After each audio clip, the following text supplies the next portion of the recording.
Começando pela escalação. Era uma dúvida muito grande, né? E quando nós soubemos que Martinelli e Freitas não jogariam, principalmente o Freitas, o Martinelli fez uma Copa do Mundo de Clubes excelente, a gente já imaginava o pior. O Renato ser conservador e colocar o Thiago Santos, que foi o que ele acabou fazendo. O substituto natural do Martinelli ali era o Hércules. Eu acho que para o início do jogo, a única alteração que eu faria era não ter tirado o Fuentes. Porque o Fluminense hoje começa o jogo numa linha de 5 mesmo, até para atacar. O Guga e o René, quando passavam da linha do meio-campo, devolviam a bola para o Chelsea. Então, o mínimo que o Renato, na minha opinião, poderia fazer de arrojo era colocar o René como zagueiro pela esquerda e liberar o Fuentes para ser esse nosso ponta por aquele setor. O Renato foi muito conservador, e ele coloca o time com o Fábio, Inácio, Thiago Silva e Thiago Santos, o Guga, e aí a não escalação do Samuel, né, que estava com problemas físicos, foi determinante, né, foi um dos fatores determinantes para a derrota. Guga, Bernal, Hércules, Nonato e René, John Arias e o Cano, né, gente? Tem que falar sobre o Cano porque tá difícil.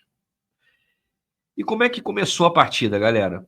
O ritmo muito lento. Tava um calor danado lá em Nova Jersey, segundo a transmissão, mais de 40 graus. Uma coisa assim desumana, né? A FIFA precisa repensar isso. Ano que vem tem Copa do Mundo de Seleções. Não dá para jogar de tarde. Tem que atender o mercado europeu. Se dane o mercado europeu. Tem jogadores ali dentro de campo e o jogo precisa ser bom. E o início do jogo não foi bom, foi chato, foi lento.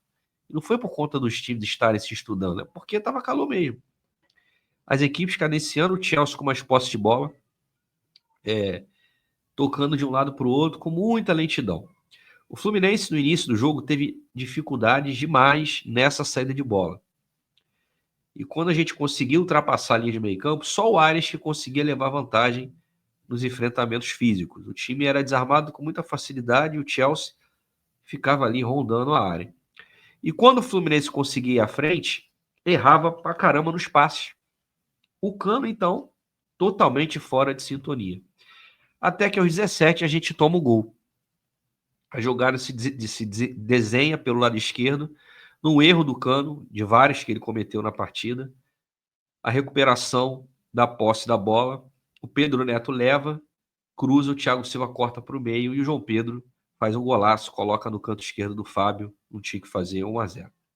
3 minutos depois, o Pedro Neto giga para cima do Guga, cruza o Gusto, quase amplia.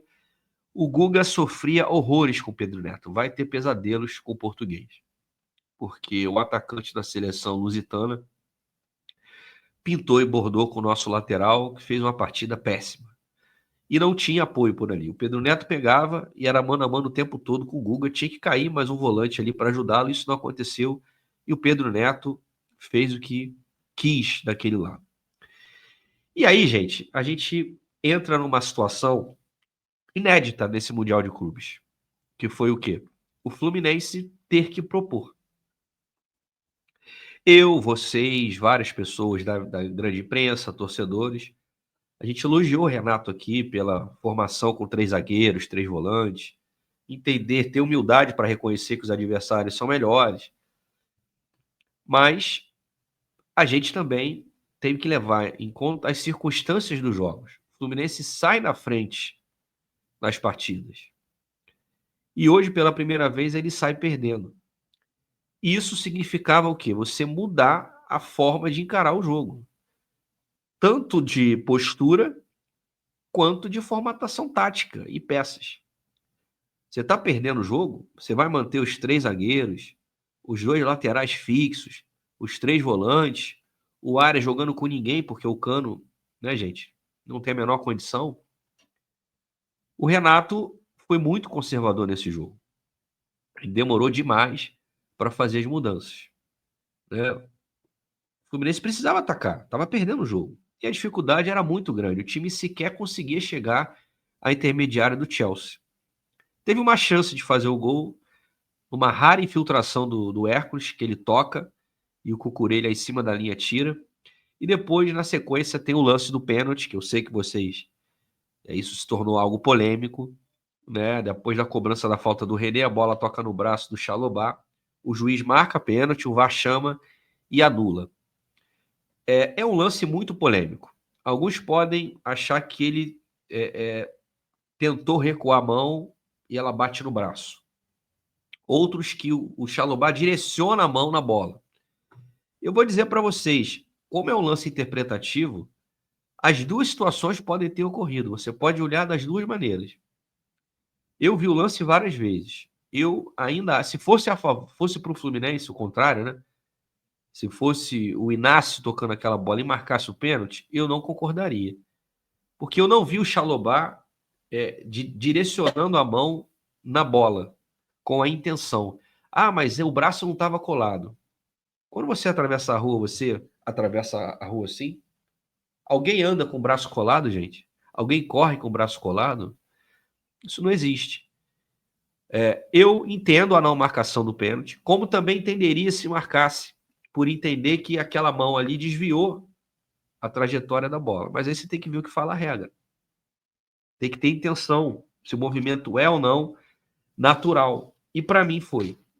Então o árbitro acaba voltando atrás. O Chelsea seguiu tendo mais posse de bola, galera. O jogo não melhorou. E cadenciava o jogo, tava quente pra caramba. E o Pedro Neto seguiu dando um baile no Guga. O Fluminense não conseguia criar jogadas ofensivas, não tinha jogador de qualidade na frente. O Cano era uma nulidade, os laterais não apoiavam, os homens de meio defensivos não ajudavam o ataque. Era só o Arias que acho que pela primeira vez nessa Copa não fez um bom jogo, estava muito marcado. Eram sempre dois, três com ele. E aí a coisa não fluía. Deixa eu pegar aqui, que eu acabei perdendo aqui a inscrição. E aí a gente pensou, cara, o Renato precisa mudar esse time. Precisa voltar com uma equipe mais ofensiva, com um esquema que propiciasse ao Fluminense criar chances de gol, porque a gente não criou chance. A chance de gol foi do Hércules. Uma bola que sobrou ali, o Cano, ele toca para ele. E o Renato volta com o mesmo time. Qual era a estratégia ali, pensando com a cabeça do Renato? Vou dar uma segurada aqui, 1-0. E lá com 15, 20 minutos, a coisa não está acontecendo, eu começo a botar jogadores ofensivos. Para mim era muito claro isso. Renato muito conservador. E foi o que mais ou menos acontece. O Renato volta com o mesmo time, o Fluminense volta igual, entrincheirado, não conseguia sair para o ataque. O Chelsea teve chance com o Caicedo, que ele chuta por cima, teve chance com o Cucurella, que ele chuta cruzado. Aos 8, ele faz as mudanças, tira o Cano e o Thiago Santos e colocou o Everaldo e o Keno. E o que mudou? O esquema passou para o 4-3-3, mas não mudou nada. O Keno muito marcado, não conseguia criar nenhuma jogada. O Fluminense teve uma chance ali de um ótimo lançamento do Arias para o Everaldo, que ele enfim chutou, mas chutou em cima do gol. E quando se desenhava um Fluminense, na teoria, mais ofensivo, sai o segundo gol do Chelsea. O Bernal erra o passe, ninguém consegue fazer a falta, parar a jogada. O contra-ataque sai e o João Pedro limpa e faz mais um golaço. O segundo gol trouxe muita tranquilidade ao Chelsea, que seguiu o dono do jogo, tocando bola, criando chances. Renato depois tira o Nonato, bota o Soteldo. E o Chelsea sobrando no jogo. Criava, não eram tantas oportunidades, mas tinha muito contra-ataque. Se o Chelsea fosse um pouquinho mais caprichoso, faria o terceiro gol. Aí depois o Renato tirou o Bernal e o Hércules para colocar o Lima e o Canóbio jogando no meio campo. Aí virou uma bagunça danada, um time totalmente desorganizado, o Chelsea dono da partida, cadenciando quando queria, acelerando quando achava que tinha que acelerar, tinha espaço para poder trabalhar, o Fluminense com erros na saída de bola, não conseguia desenvolver jogadas criativas. 2-0 ali estava até barato. No final, o Chelsea diminuiu bem o ritmo, começou a trocar as suas principais peças, tira o João Pedro, tira o Enzo Fernandes. O Fluminense, na base do abafa ali, tentou alguma coisa, mas não criou nada. Muita desorganização. E termina 2-0. O que faltou hoje, na minha opinião, nesse jogo? Como eu disse no início aqui da análise, eu acho que o Fluminense sentiu um pouco o peso do jogo no início, eu achei isso. E faltou qualidade. Teve muitos jogadores abaixo. O Guga fez uma partida horrorosa, uma coisa horrorosa. Você tinha ali o Samuel Xavier, que era um assessor muito especial do Ares. Você colocou o Guga ali para marcar o Pedro Neto. Ele não achou ninguém. O Thiago Santos, jogador que não contribui em nada, tem uma saída de bola ruim. Muitas vezes ele estava no meio-campo porque o Chelsea jogava com um atacante na frente, que era o João Pedro, e jogava com 2 pontas. Então, muitas vezes era desnecessário você ter 3 zagueiros. Várias vezes o Thiago Santos, sem bola, marcava no meio-campo e dava o bote. E era ele, Thiago Santos, que tinha que distribuir as jogadas. O Cano, né, gente? Assim, não dá mais. O Cano, talvez contra o América de Cali, né, contra o Mirassol, ele possa fazer seu golzinho, mas não reúne as mínimas condições para jogar a bola profissionalmente. É um cara nulo, um cara que assiste o jogo, parece uma criança no meio de adultos, né? Eu já tenho falado do Cano já há algum tempo, mas as pessoas insistem, né, que a gente tem que ter gratidão, que tem que respeitar o Cano. Eu acho que o maior respeito que o Cano pode fazer, que o Fluminense pode, é não usar o Cano. O Cano atrapalha demais. E o Renato, no segundo tempo, cara, demorou demais a fazer as mudanças, colocar o time à frente, ser mais corajoso. Faltou coragem para o Renato. E aí, a gente vai remeter ao que foi essa Copa do Mundo de clubes do Fluminense.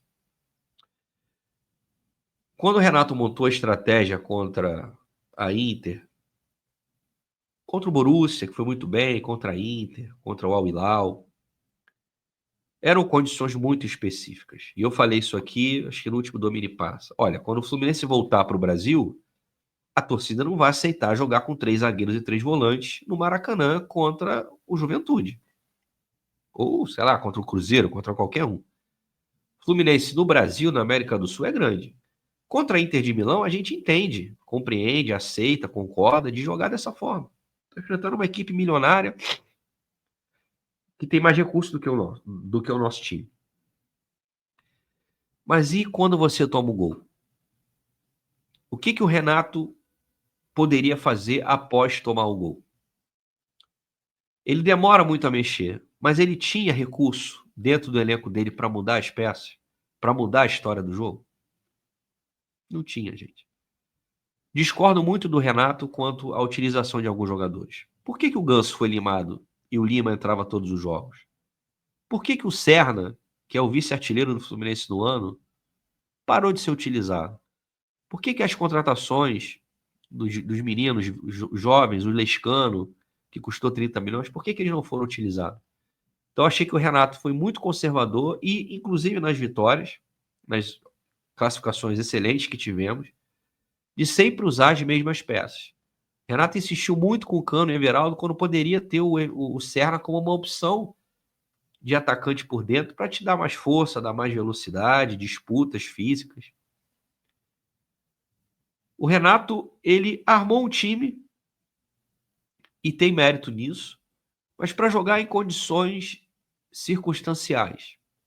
Você vai pegar a Inter de Milão, você vai fazer uma linha de 5, outra linha de 4, vai dar bola para eles, e quando tivermos oportunidade, vamos espetá-los. Foi o que aconteceu. E se a Inter abre o placar? E se o Al Hilal abre o placar? O Chelsea abriu o placar. E como é que foi o jogo? O Fluminense se perdeu completamente.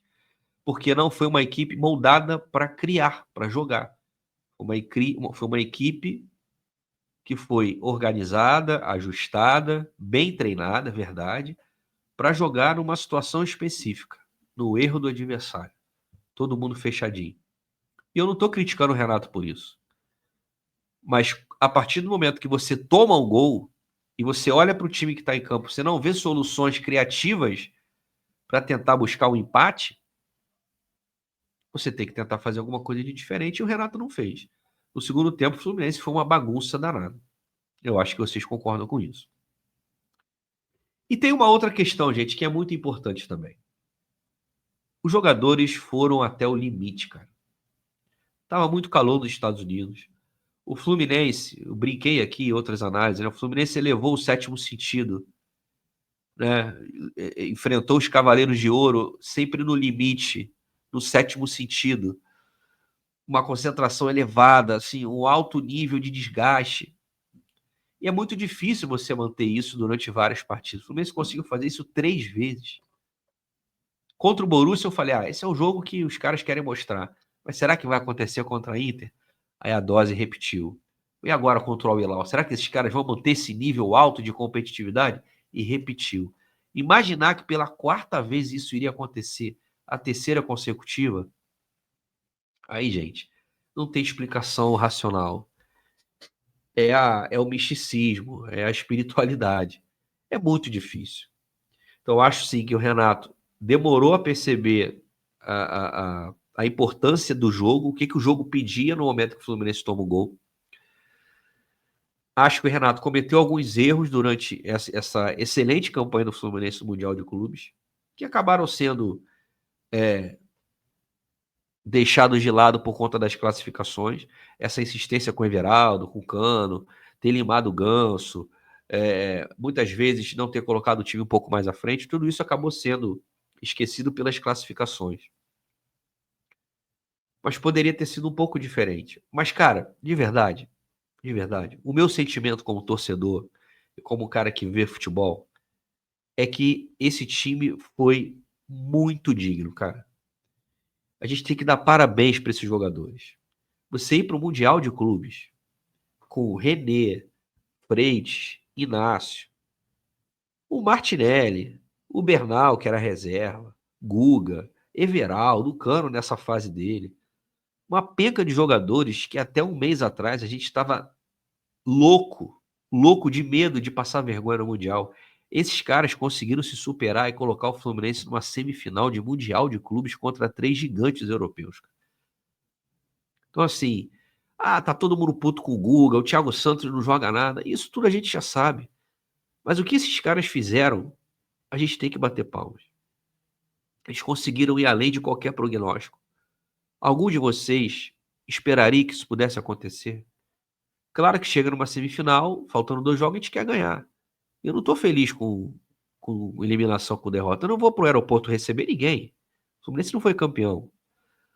Mas eu não posso deixar de reconhecer o mérito, principalmente de quem tá lá dentro, cara, que são jogadores. O Ares, tirando o jogo de hoje, muito bem marcado, fez uma Copa espetacular. O Martinelli, que a gente critica muito aqui, muitas vezes com razão, foi um leão no meio-campo. O Inácio, que até pouco tempo a gente criticava. Pô, por que o Fluminense pagou 12 milhões nessa porcaria? O cara se transformou no Thiago Silva.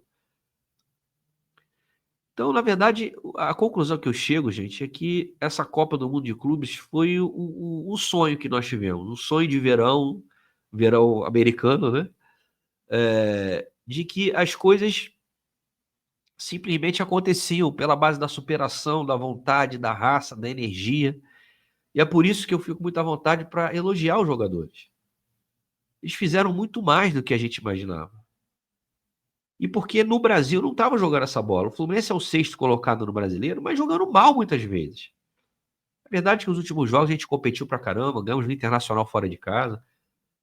Mas qual era a conversa antes do Mundial de Clubes começar? Mário, contrate jogadores pra gente não passar vergonha. Eu tenho certeza que muitos de vocês sequer imaginavam o Fluminense passar de fase.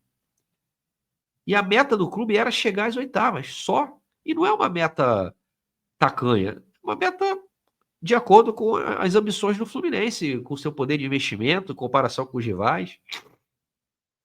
Uma condição normal era o Fluminense ter classificado em segundo, como classificou, e ter sido eliminado pela Inter de Milão. E a gente ia dizer o quê? O Fluminense fez o que poderia fazer mesmo. É um time limitado, com muitos elos fracos.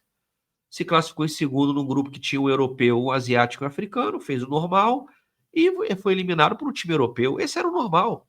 E ninguém ia estar puto da vida por causa disso. A gente ia entender. Então, cara, eu realmente fiquei muito comovido com os jogadores. Teve o choro do Ares no final do jogo. E eu tô no medo danado desse rapaz ir embora. Vocês não sabem o quanto.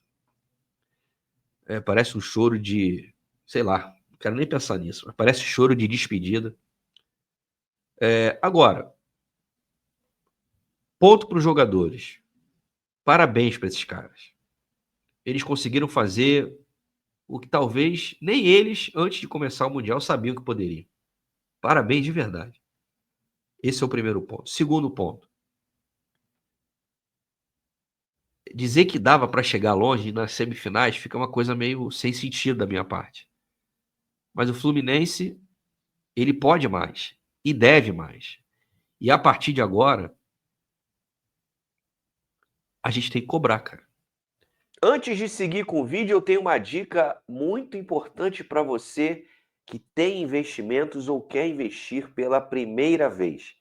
A VMB Invest é a primeira parceira do canal do Leandro Dias e te possibilita melhorar os seus investimentos ou te orientar da melhor maneira para que você invista pela primeira vez. A VMB é credenciada da XP e você pode entrar em contato com eles através desse QR Code que está aparecendo na tela ou através do link na descrição. Não está satisfeito com a sua rentabilidade, quer entender esse mundo de investimentos? Entre em contato com os caras que eles vão te orientar da melhor maneira possível. Eu sou cliente da VMB há mais de um ano e é por isso que eu indico o trabalho dos camaradas que mandam muito bem. Sem compromisso, bate um papo com eles. Tenho certeza que você vai gostar. VMB Invest, parceira do canal do Leandro Dias.